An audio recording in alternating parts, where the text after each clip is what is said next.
आज हम डिस्कस करने वाले हैं एक्सेस प्रेशर के बारे में inside a curved liquid surface. तो जो भी लिक्विड सरफेस होता है, जैसे बबल हो या फिर लिक्विड ड्रॉप हो, उसमें एक्सेस प्रेशर होता है। अगर एक्सेस प्रेशर नहीं होता तो हमें ये कर्व नहीं मिलता, राइट। तो जो मिनिमम सरफेस जो है, ठीक है, यहाँ पर हम लोग देख रहे हैं कि कोई भी सरफेस है, उसका जो कर्व बनता है, ठीक है, तो अपने पास this face and this face, ठीक है, कैसा भी हो, तो हम इस फेस को हम बोलेंगे कॉन्वेक्स सरफेस। लेंसेज में पढ़ा होगा। और ये जो कटोरे टाइप अंदर सा गुफा बन रही है, दिस इज कॉनकेव। समझ में आ रहा है? तो कॉनकेव सरफेस जो होता है हमेशा, वो हाई प्रेशर होता है। क्या? ऑब्वियसली ये हाई प्रेशर सरफेस होगा, है ना। और जो बाहर वाला सरफेस होगा, कॉन्वेक्स फेस, वो हमेशा क्या होगा? लो प्रेशर एरिया बनेगा, लो प्रेशर रहेगा हमेशा वहां पर। तो इसी की वजह से बबल का शेप वैसा होता है।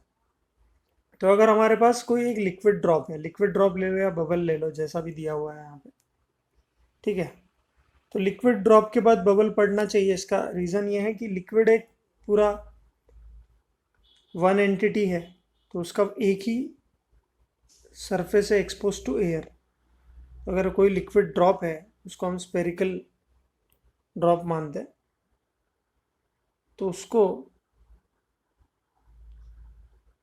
सिर्फ एक साइड से प्रेशर एग्जर्ट हो सकता है, that is the surface expose to air, ठीक है। लेकिन उसके अंदर का भी प्रेशर, जिसको हम एक्सेस प्रेशर बोल रहे हैं, उसके बारे में बात करेंगे। जैसे अगर कोई फ्लूइड का ड्रॉप है, लिक्विड का ड्रॉप है, उसको मैं दो हिस्सों में तोड़ देता हूँ, है ना, तो हमें कुछ ऐसा मिलेगा सरफेस, ठीक है। और ये पूरा इस तरह से दिखेगा। तो यहाँ पर जो भी एटमॉस्फेयर से प्रेशर लग रहा है,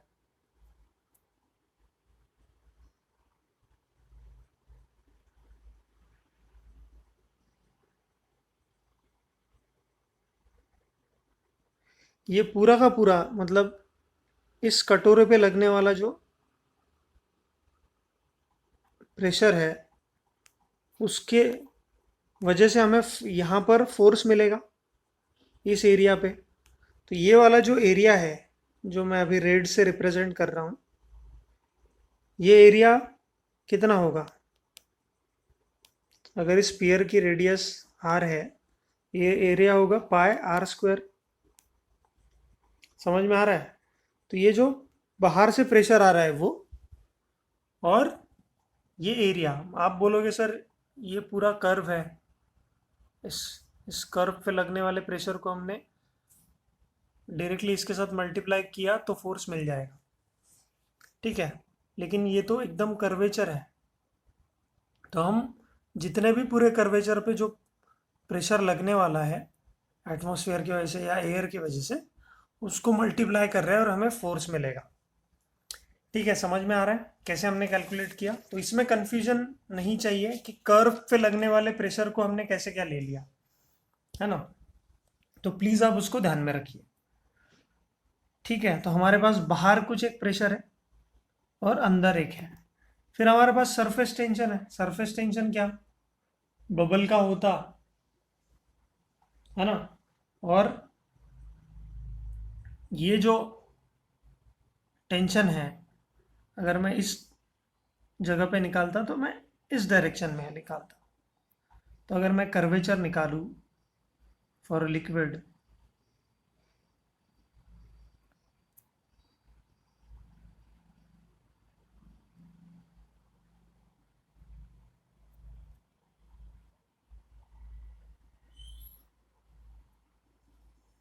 ठीक है,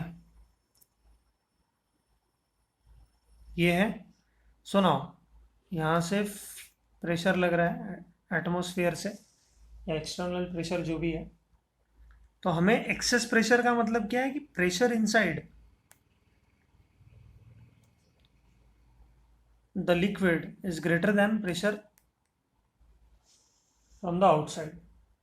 तो अब क्या है, इक्विलिब्रियम में है ड्रॉप। तो अब difference in inside and outside pressure, इसको हम एक्सेस प्रेशर बोलेंगे।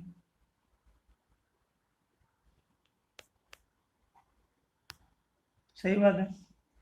तो ये ड्यू टू सरफेस टेंशन हो रहा है कि जो सरफेस है लिक्विड ड्रॉप का, इट टेंड्स टू कॉन्ट्रैक्ट, है ना। और वो जो कॉम्प्रेशन है,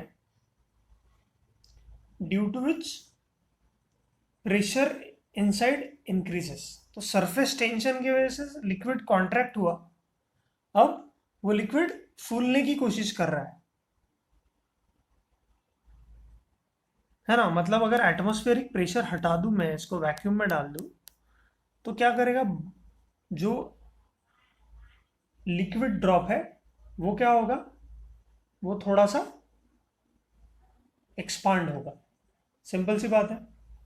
तो हम लिख सकते हैं कि एक हेमिस्फीयर है ना। हेमिस्फीयर सेक्शन हमने लिया, तो वहां पर इंटरनली जो प्रेशर था रिप्रेजेंटेड बाय ए, और एक्सटर्नली जो प्रेशर था रिप्रेजेंटेड बाय बी, इसका जो डिफरेंस है दैट इज एक्सेस प्रेशर। सही बात है। अब मैं ऐसा लिख सकता हूँ, इसमें डायग्राम बना देता हूँ।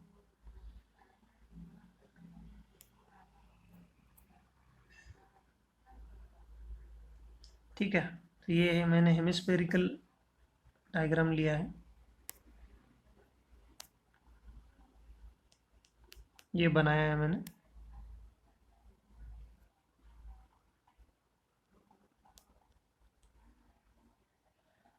प्रेशर,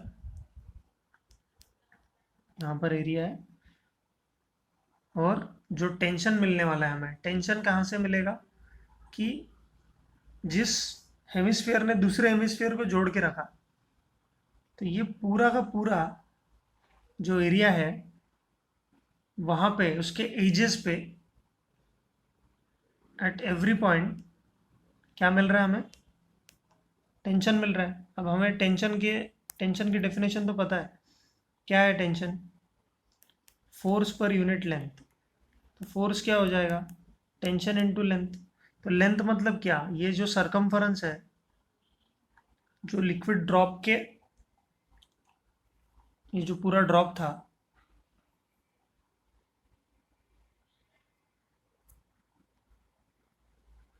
है ना, उसके एजेस पे जो हो रहा था, है ना, उसकी बात चल रही है। समझ में आ रहा है। सो टेंशन इनटू ये जो सरकमफरेंस है इस हेमिस्फेरिकल एज का, दैट इज 2πr। समझ में आ रहा है। ठीक है। तो बबल के लिए तो दो सरफेसेस ले सकते हैं हम लोग। लिक्विड ड्रॉप के लिए एक ही लेंगे, तो T is equal to 2πr हो गया। अब ये आ गया, तो टेंशन हमने निकाल लिया यहाँ पे। तो ये डायरेक्शन में है टेंशन, है ना, जो कि सरफेस टेंशन है।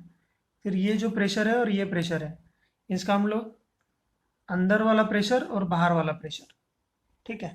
तो अंदर वाले प्रेशर की डायरेक्शन, मतलब दोनों स्पीयर अगर है, तो ये इधर इनसाइड होगा, ये इधर इनसाइड होगा, तो हम एक्सेस प्रेशर डायरेक्टली लिख सकते हैं उसको।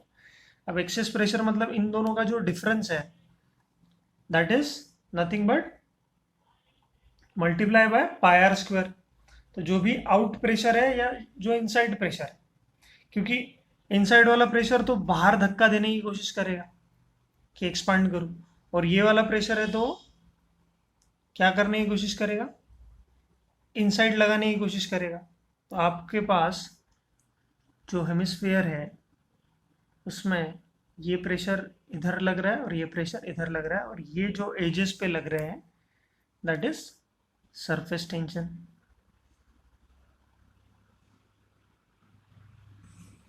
ठीक। तो आप देखो, कि ये जो प्रेशर लग रहा है externally that is P B into pi are square, ये हो गया फोर्स हमारा।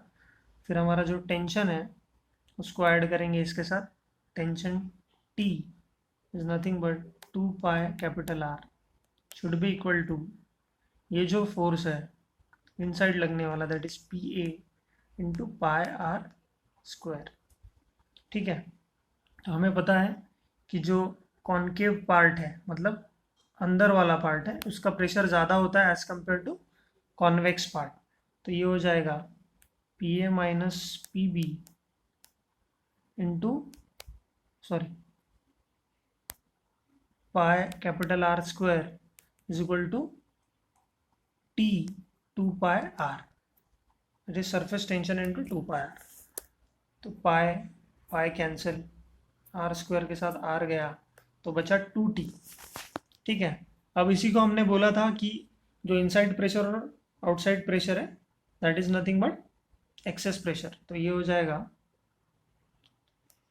Access pressure is equal to 2t और कैपिटल आर इधर जाएगा 2t/r। यहाँ पर excess pressure is nothing but 2t/r। तो अगर आपको इसका समझ गया है, लिक्विड का समझ गया है, तो बबल के लिए हम लोग आसानी से कर सकते हैं। तो बबल के लिए क्या होगा, बबल के लिए इतना बड़ा डायग्राम दिया है यहाँ पे।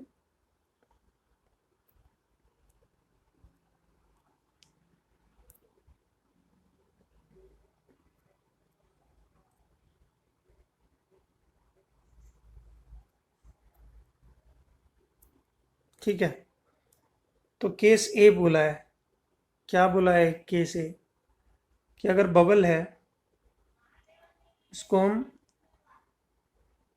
ब्रेक करेंगे तो हमें बबल का 2 लेयर्स मतलब 2 जगह से हमें यहाँ पर कांटेक्ट में आ रहा है एयर के साथ या सराउंडिंग के साथ, कि एक्सेस प्रेशर इनसाइड है सोप बबल। ठीक है, तो pressure inside the bubble, outside pressure, soap bubble has 2 free surface. अब 2 फ्री सरफेसेस है,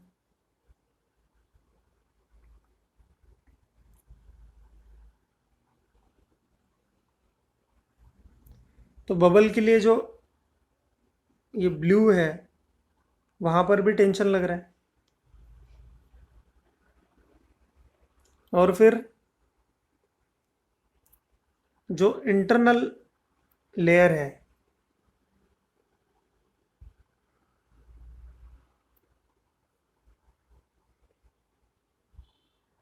वहां प्रेशर लग रहा है, मतलब वहां टेंशन लग रहा है, सरफेस टेंशन। तो यहां पर हमारे पास 2 times T into 2 pi R होगा। सही बात है। Then inside pressure is greater than outside pressure, है ना।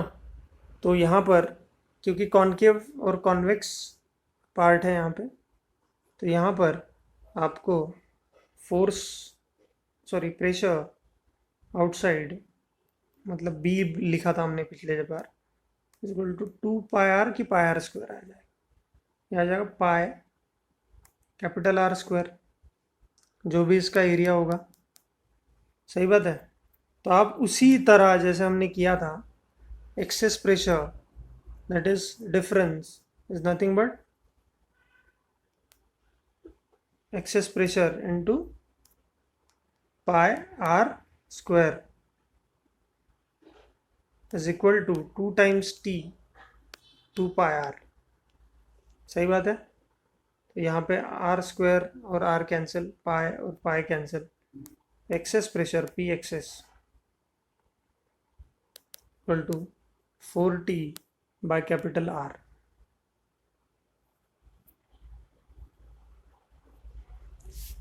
समझ में आया क्या।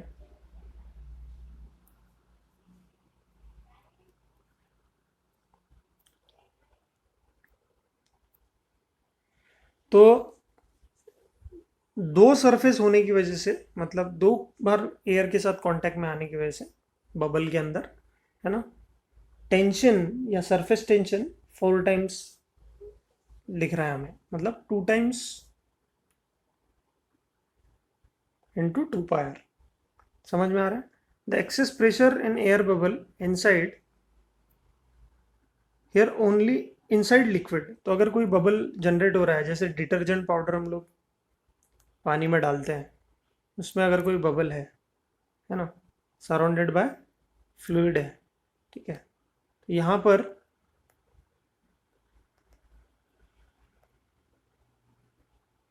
लिक्विड कांटेक्ट में होगा, सराउंडिंग एयर कांटेक्ट में नहीं, और अंदर में जो है pressure is due to air.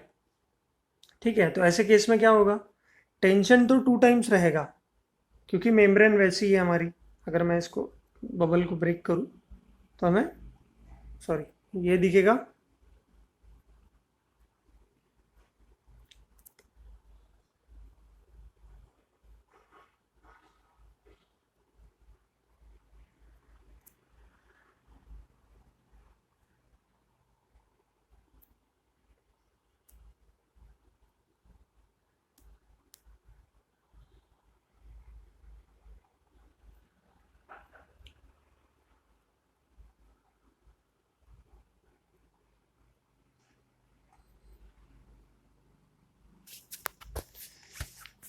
ठीक है। तो ये सारी चीज़ें आपको पता होनी चाहिए। समझ में आ रहा है आपको? तो अगर excess pressure in air bubble inside the liquid, here only one free surface which is exposed to is inside air of the bubble। ठीक है, तो यहाँ पर जो भी प्रेशर आपको मिलेगा दैट इज गिवन बाय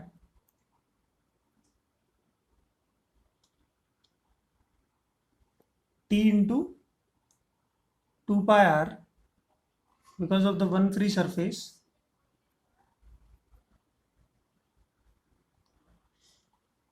तो जो एक्सटर्नल प्रेशर है, मतलब जो इनसाइड प्रेशर है, वो रहेगा pressure P into A pi are square, और जो बाहर की सरफेस है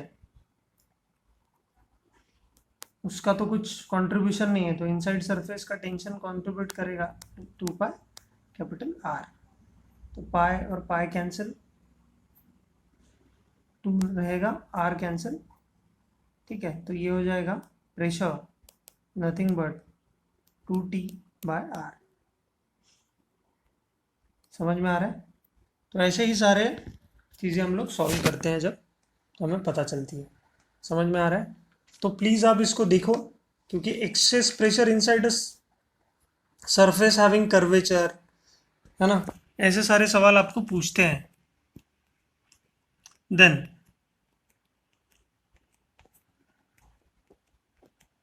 if curvature is mutually opposite direction, अगर दो सरफेसेस है, जैसे एक्सेस प्रेशर हमको इनसाइड दिस सरफेस किसी का कर्वेचर दिया हुआ है, यहाँ पर 2 कर्वेचर दिए हुए हैं, है ना, लेकिन वो अपोजिट डायरेक्शन में है, एक कर्व इधर है, एक कर्व इस डायरेक्शन में है। ठीक है, तो प्रेशर डायरेक्टली हम लोग फॉर्मूला थोड़ा सा याद रखेंगे, इसका डेरिवेशन भी कर सकते हैं, पर अननेसेसरी टाइम वेस्ट नहीं करेंगे। ठीक है, तो 2 कर्वेचर हैं, तो remember this, if they are in opposite direction minus sign आएगा बीच में, अगर वो सेम डायरेक्शन में जैसे स्फीयर का होता है, ठीक है, तो वो वहाँ पर प्लस साइन आएगा। ठीक है, सिलेंड्रिकल सरफेस के लिए यहाँ पर सपोज ऐसा सिलेंड्रिकल सरफेस है, तो उसके लिए एक रेडियस आर, तो दैट इज फाइन, पर ये दूसरा जो रेडियस है R2, वो 1/∞ अगर हम ले तो 0 आता है उसका रेशो। तो यहाँ पर ये जो इन्फिनिटी लिया है हमने, इसके लिए थोड़ा सा आपको देखना पड़ेगा कि ये सिलेंडर अगर है और ये अगर कर्वेचर है रेडियस, तो ये इसका कर्व है, और दूसरा तो एकदम स्ट्रेट लाइन है।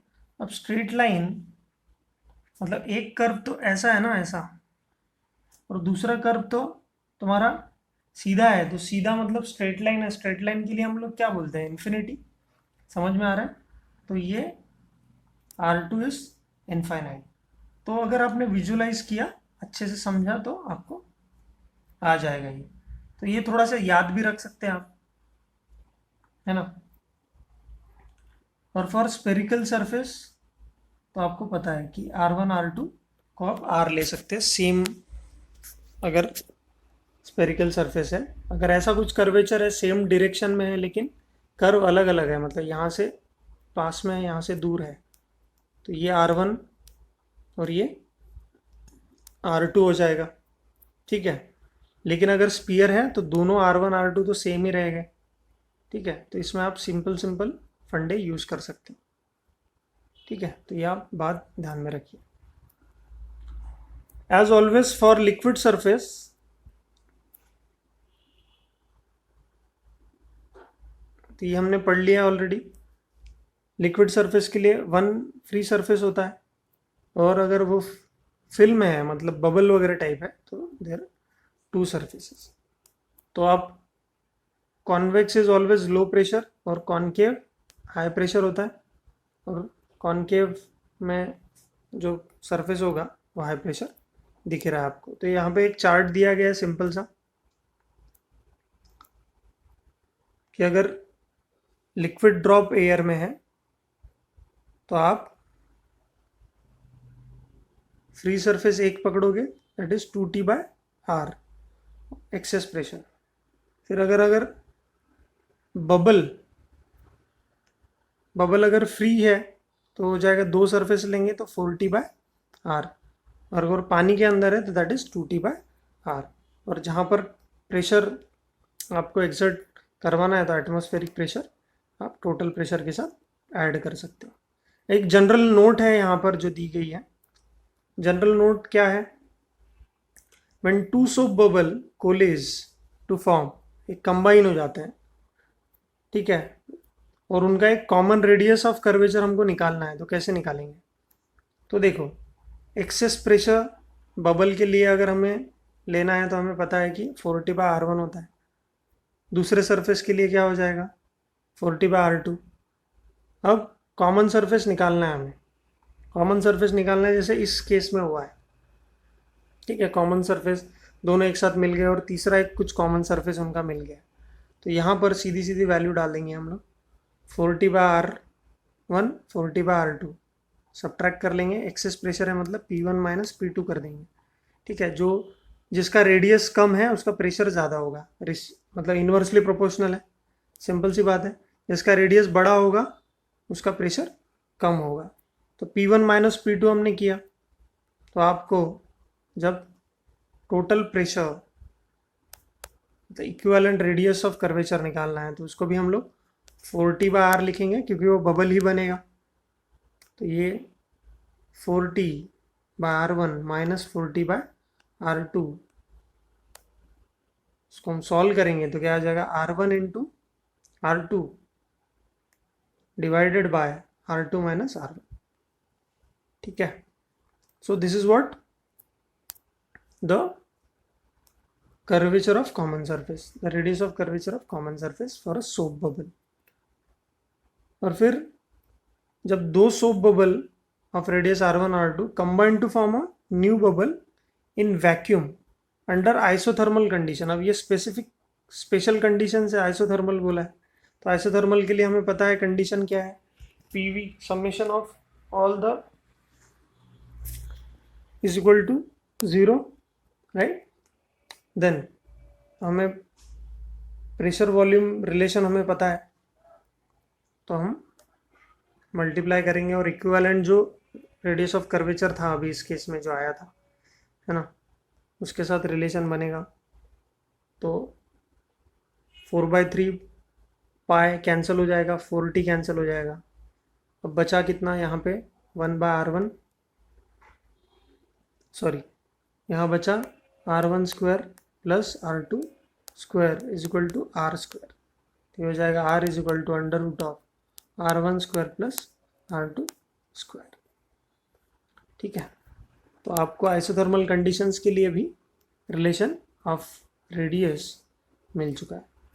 तो आपको एक सवाल दिया गया है, सॉल्व एग्जाम्पल बोला है कि what would be the pressure inside a small air bubble of radius 1 millimetre. 1 millimetre का रेडियस है एयर बबल का, situated below the surface of water, पानी के अंदर है।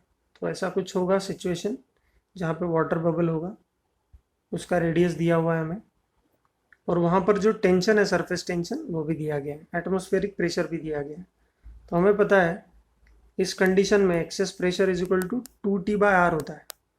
तो टेंशन की वैल्यू पुट कर देंगे, आर की वैल्यू पुट कर देंगे, हमें आ जाएगा एक्सेस प्रेशर। अब एक्सेस प्रेशर के साथ साथ what is would be the radius, what will be the pressure inside. ठीक है, तो एक्सेस प्रेशर मिला हमें, एक्सेस प्रेशर जो भी है बबल का उसके साथ हम एटमॉस्फेरिक प्रेशर ऐड कर देंगे तो हमको ये वैल्यू मिल जाएगी। समझ में आ रहा है? तो दिस इज द वैल्यू, मतलब 1.013 इंटू 10⁵ प्लस 1440। तो अब इसको कैसे लिख सकते हैं हम लोग, 1.013 इंटू 10⁵ प्लस 0.01440 इंटू 10⁵। ठीक है, 5 डेसिमल 5 के बाद पॉइंट लिखेंगे तो ये बन जाएगा 1.0274 into 10⁵। This should be your answer. समझ में आया? ये कन्वर्जन करते आना चाहिए, इसमें भी बच्चे कुछ कंफ्यूजन कर देते हैं फिर, नहीं तो ये बेसिक से क्वेश्चंस है। देन क्या बोला है कि two separate air bubbles of radius r1 that is 0.002 and radius of curvature 0.004 form of same liquid, उसका टेंशन दिया हुआ है T is equal to 0.07 newton metre, surface tension दिया गया है। Come together to form a double bubble बना। तो हमें पता है जिसका रेडियस छोटा होगा वो प्रेशर ज़्यादा एग्जर्ट करेगा। Find the radius and sense of curvature of internal film surface common to both the bubble. तो जो भी कॉमन सरफेस बनेगा उसके लिए तो हमने ऑलरेडी किया है ये R1 into R2 upon R2 minus R1। ठीक है, तो R2 माइनस R1 करेंगे, वैल्यू पॉजिटिव आएगा डिनोमिनेटर एंड वैल्यू। तो अब यहाँ पर हमें पता है कि जो छोटा रेडियस होता है, अगर ये छोटा है रेडियस लेफ्ट हैंड साइड वाला, उसके तरफ जो कर्वेचर होगा वो ज़्यादा प्रेशर एक्सर्ट करेगा एज कम्पेयर टू दिस। तो हम लिख सकते हैं कि स्मॉलर बबल का प्रेशर इनसाइड प्रेशर ज़्यादा है एज कम्पेयर टू, है ना। तो कर्वेचर ऐसा बनेगा, तो कॉन्केव पार्ट स्मॉलर बबल की तरफ जाएगा और कॉन्वेक्स पार्ट लार्जर बबल की तरफ। ठीक है, तो ये हाई प्रेशर, ये हो जाएगा लो प्रेशर। समझ में आ रहा है? तो ऐसे सारी चीज़ें आप इजीली कर सकते हैं। तो यही था आज का एक्सेस प्रेशर का पॉइंट ऑफ व्यू।